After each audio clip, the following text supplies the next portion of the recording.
radio show. Cool. Very cool. See you as well. We're live on a live interview right now, so you're Oh, part of our sorry. live Oh, interview. yeah. No worries. We were just now I am about so to start. sorry. No worries at all. Good to see you again, man. Hey everybody, we're talking to Aaron Kowalski of JDRF. I'm glad you didn't swear. All right. Good morning, folks. I hope you can see us. Let's see. We can see and hear. Great. I'm glad, bagpipe girl. Good morning, folks. My name is Emily, and I'm the community manager here at TuDiabetes, working with the Diabetes Hands Foundation. And right now I'm in Orlando, Florida, for the Friends for Life annual conference and camp sponsored by Children with Diabetes. And I'm here with Kendall Simmons. How exciting is that? And I get to be all cuddled up with him because we're just on a tiny little laptop. And we've got some background noise, which I apologize for, but you know we're casual about this stuff. So, Kendall, welcome. How exciting to have you with us today. Thank you for having me. Appreciate it. So first off, what are you doing down here at the Friends for Life conference? I'm here just being part of the kids, man. I always tell kids I'm a large 13-year-old on the inside. So this is an opportunity for me to open up and just let them know that I'm living the same life they are.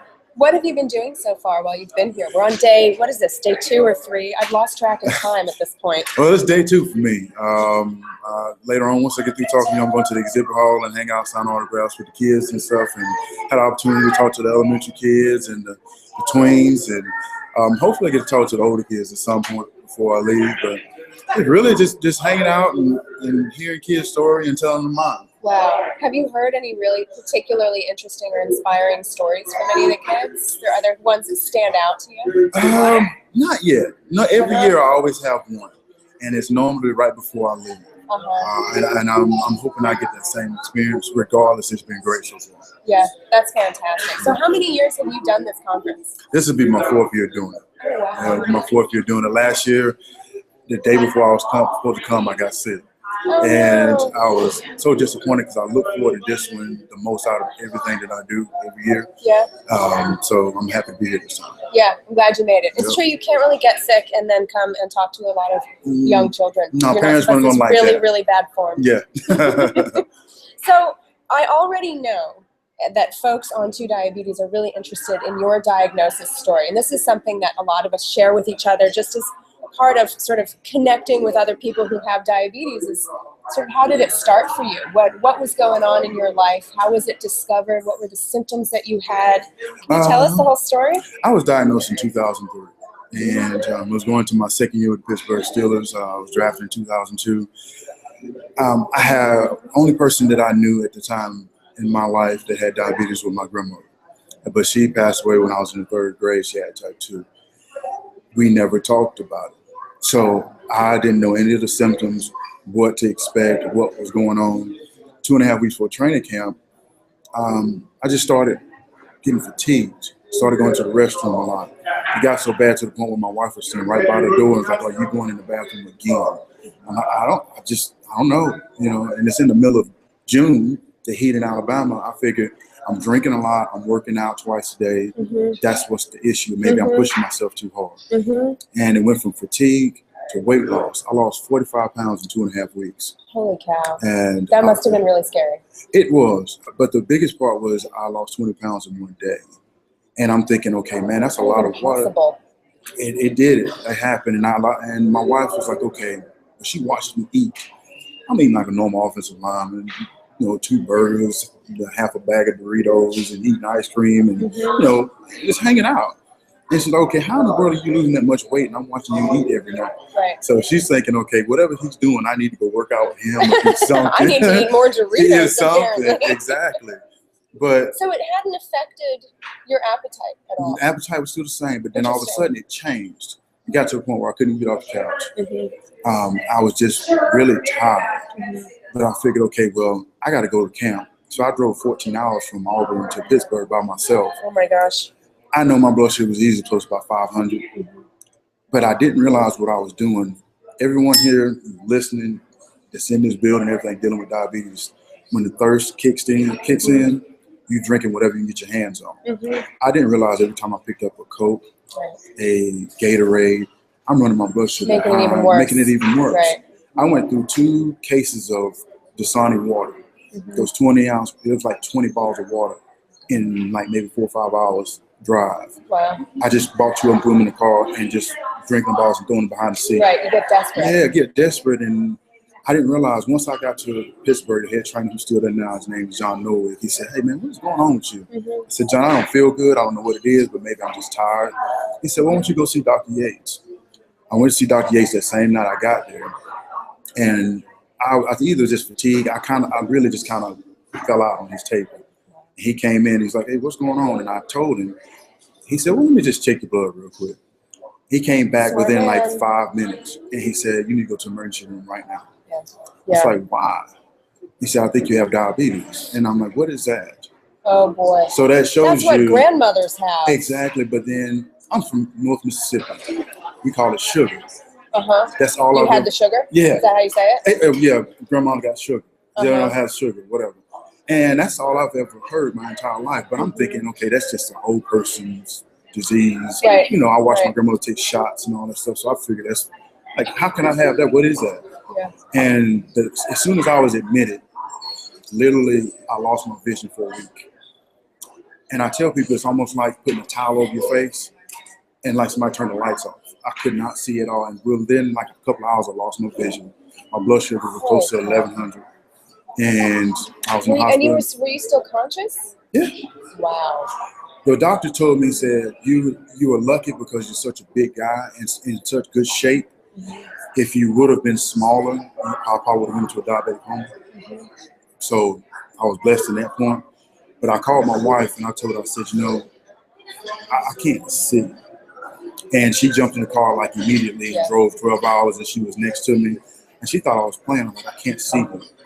And that was the scariest moment of my life. Literally being 23 years old in the hospital and can't see. I wasn't worried about being in the hospital. I cannot see, you know. And were you given any idea at that point whether your vision was going to come back? Were you told, like, don't worry, we'll get your blood sugar down and you'll be fine?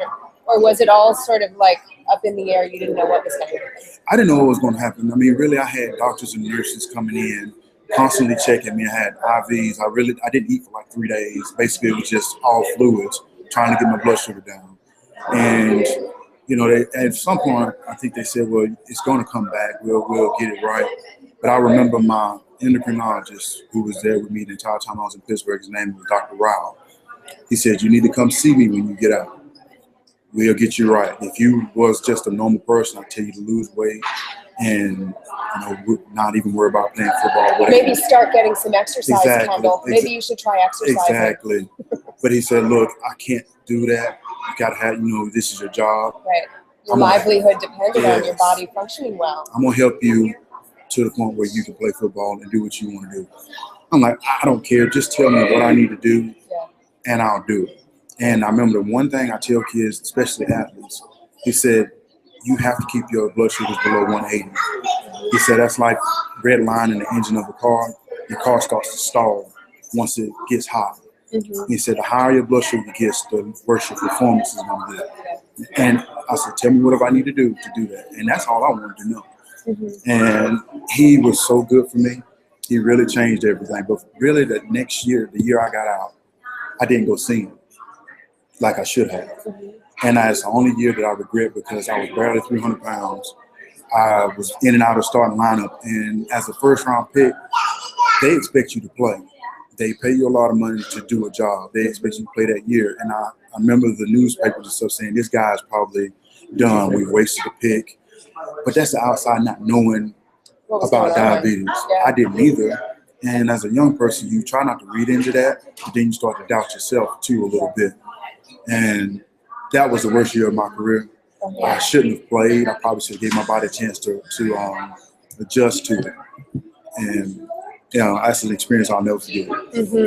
So what then was the process of bringing you back from that and getting to the place where you really knew how to take care of yourself well, you were able to play well, you knew how to manage blood glucose during games? I mean, there's so much that goes into being able to not just function, but function at the level that you needed to be able to function during a game. Is a whole different ball game. It is. It's a whole different thing. Yeah.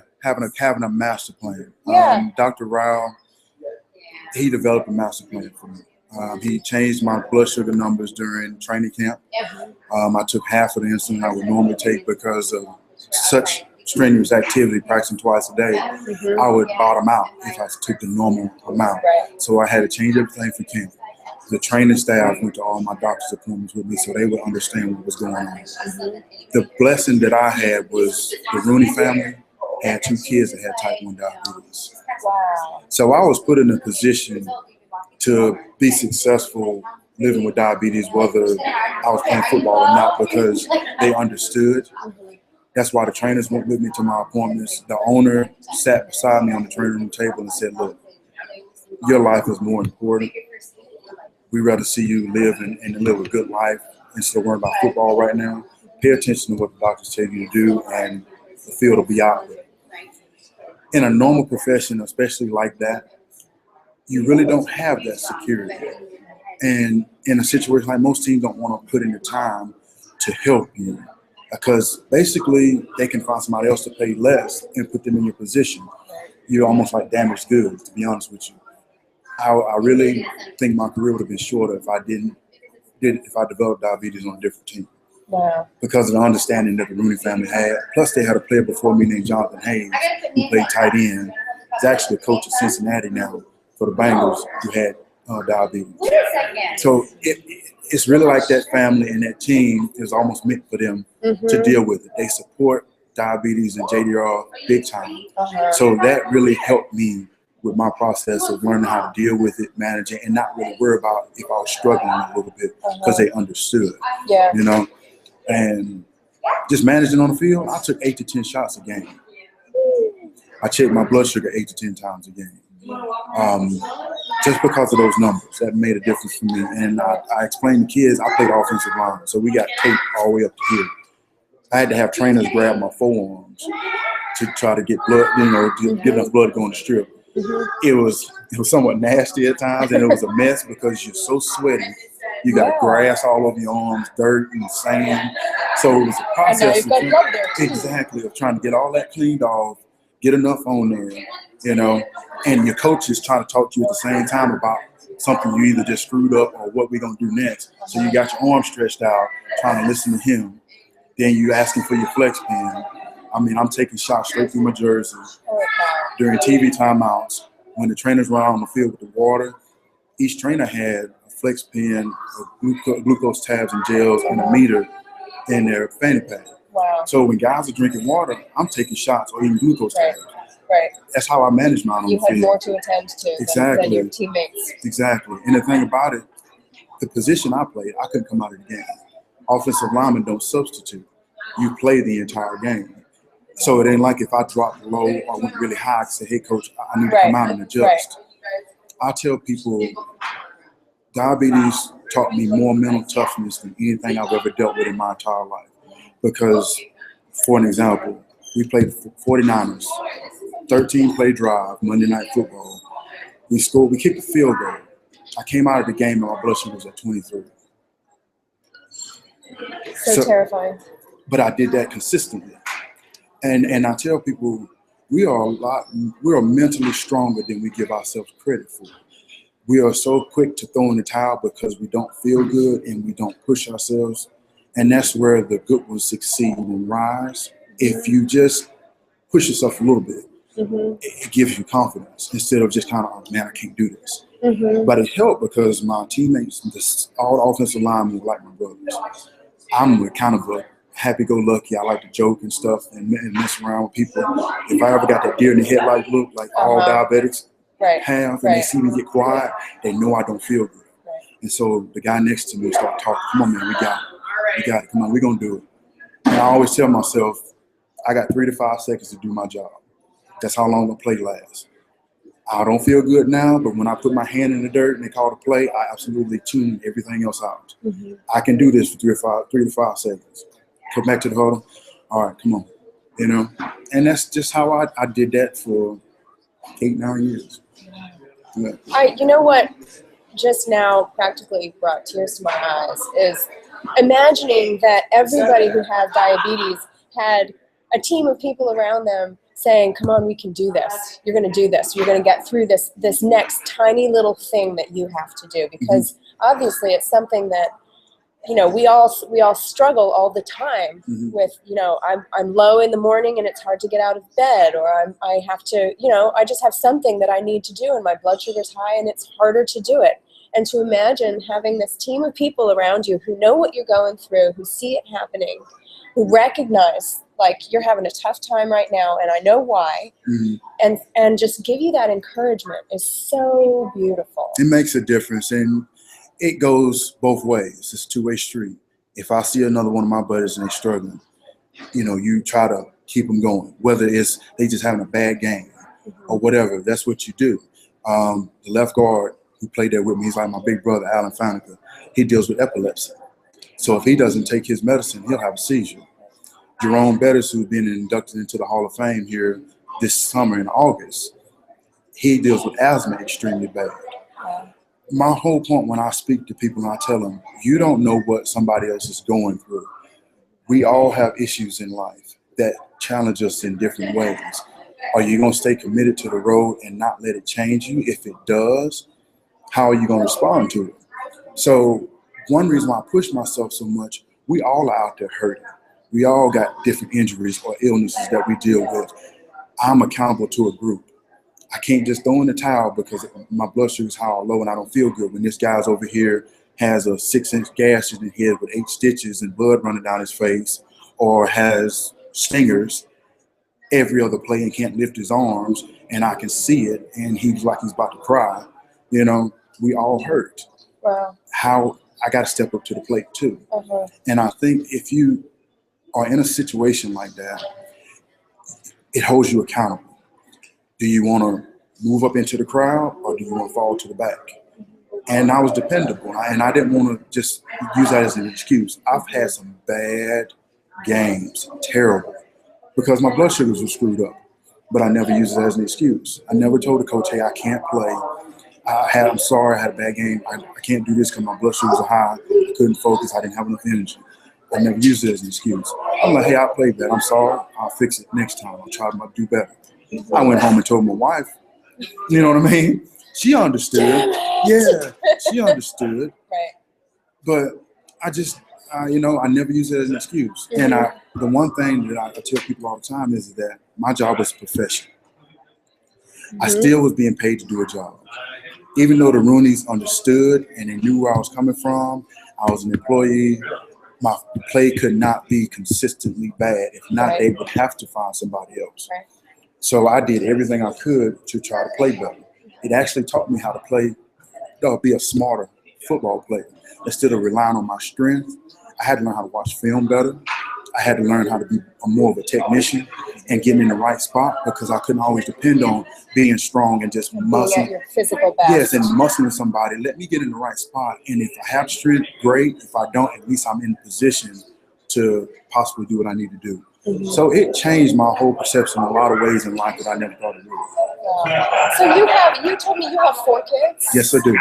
So I'm wondering now, having learned all of these incredible lessons from your time with diabetes, do you feel like what you have learned here affects how you parent your kids and what you teach your kids in terms of approaching life and approaching priorities and perspectives in life? It does.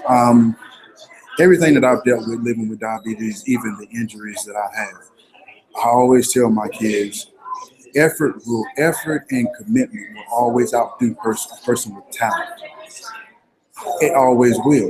And I've been around all my life where somebody's been a lot more talented than I was. But I'm going to outwork them. I'm going to work just as hard, if not outwork them, because I have to close that gap somewhere or another. They're going to probably fold under pressure when the bullets start flying.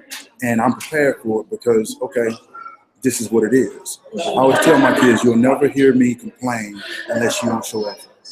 That's Daddy's biggest pet peeve. Effort is all I want to see. We can correct mistakes. You know, don't always depend on, okay, I'm good at this. Because at some point, I don't need to try because I'm just naturally good at it. Exactly. Exactly. And the one thing that, you know, one message I will always tell my kids, or even people who live with diabetes or any other disease, you have to find a way or another to have it to adapt to your lifestyle. That's the way I live every day. My pump is in my pocket. That's where it stays. It comes out when I need bolus or change and put more insulin in it. I check my blood sugars when I need to, and other than that, I don't think about it. I got too many other priorities in my life, and diabetes is down on my list. It's not at the top. And not saying I've neglected, and not, I guess you say I am too my own horn. Last time I had my A1C checked, it was 6.3. So, excuse me. That's fantastic. So it is a priority, but it's not. You know what I'm saying? I got 4 kids that depend on me. You have some serious responsibilities. So I got other stuff to worry about. Yeah. So if you build a routine, have diabetes become a part of your routine in life, it goes into autopilot, and that's the way I approach it. That's fantastic. We had somebody ask a little while ago if you were put on insulin right away when you were diagnosed. Yes, I was. And I'm sorry I didn't explain that. I was diagnosed with LADA, type 1.5, and I did not have any clue what that was. My doctor told me. I didn't do any research while I was playing. Just tell me the numbers I need to be at, and that's what I need to do. I only learned that I had LADA when I started speaking for Novo Nordisk. Interesting. I didn't have a clue what it was. And this job has been so great for me because I've learned more about the disease in the last 4 years than I did in the first 7 or 8 that I lived with it, you know? And my pancreas retired with me the year I retired from the NFL. And that was one of the biggest blows of my life. I retired because of injuries. Out of 9 years, 8 years, 9 years playing in the NFL, I also had 14 surgeries. So anybody who lives with diabetes, you know, when your body goes through stress, your blood sugars climb, and they stay elevated until you get close to normal. Every offseason, I had at least 2 surgeries on top of having to manage diabetes. So that's the thing that bothers me when I hear somebody complain about just taking shots. I would trade with you in a heartbeat. If you did what I've done the last 8, 9, 10 years, you know, you would struggle. I mean, I had to worry about surgeries, coming back and playing, and managing diabetes all at the same time. To me, anything else happening in life is easy. Right. It doesn't bother me. It's no issue. So I guess that's why I have a different perspective on it, that it's as hard as you make it. Yeah. So. Wow. So we have a time check. We have a time check. I don't mean to cut you off. Also, I used the flex pen while I was playing. The year I retired is when I changed to the pump. Mainly I changed to the pump because I'm extremely irresponsible. After hearing all of this, I don't believe that. Okay. I would leave flex pens in the car during the summertime. Nice and hot. Nice and hot. Toasty insulin. Yeah, but you grab the insulin and it feels cool to the touch, but it's broken down. Right. I've done that so many times. I've actually went to the Bahamas with my wife and left my insulin on the kitchen counter with a note beside it saying, "Hey, take this with you." But it actually got left on the counter. So the pump has been the best thing for me because it took all the responsibility and worry out of my life, something else I didn't have to need to worry about. And also my numbers are 10 times better. Are they really? Yeah, it's like I don't have a lot of peaks and valleys like I did before. Yeah. And so I always stress to people, if you want just to not deal with so much responsibilities and pens and sharps containers, try the pump. It just simplifies your life. So, What kind of pump do you use? Medtronic. I've got the 530G with the sensor and all that stuff. So you're all tricked out. I'm a gadget guy. I like the new shiny stuff. So. That's great. That's great. Well, so we have to wrap up because Kendall has a responsibility elsewhere, I believe, with a very large group of very small children, and so that's really exciting. But before we do, I just wanted to say that before we started talking publicly, my Dexcom is harassing me. Before we started talking on the feed this morning, we were just chatting here, and Kendall was saying that he was interested in getting more involved at Diabetes Hands Foundation. Yes. Can you just, in like a couple of sentences, tell us your experience with TuDiabetes so far, and then what you hope to do kind of coming down the road in terms of diabetes advocacy or involvement? TuDiabetes has been such a great resource for me, especially when I first started speaking. I explained it to people as Facebook for diabetics, and this is the main resource I use when I'm talking to kids. I tell them about it because they're all in the Facebook and all those things. But then a lot of kids that live with diabetes, once they leave the groups and the camps, they feel like they're alone. And I feel like this is a great resource to use as far as having to talk to other people that live and deal with the same stuff. So my whole thing is trying to get involved with TuDiabetes and the Diabetes Hand Foundation to help in any capacity. It doesn't even matter if it's just simple. Any little thing I can to help out, I'm more willing. Awesome. Awesome. You guys, we're going to try to get him on the Big Blue test. All right. Look at this. Look at this. You're getting like a standing O in our chat room. Thank you, ladies. Thank you. Thank you so much for your time this morning, Kendall. It was Appreciate awesome. it. Awesome to meet you. Yeah, you too. You too. And Kendall and I will be in touch so that we can bring him here on TuDiabetes more often. And you guys have a fantastic day. Thanks for joining us here at this early hour in the morning. See y'all later. Bye.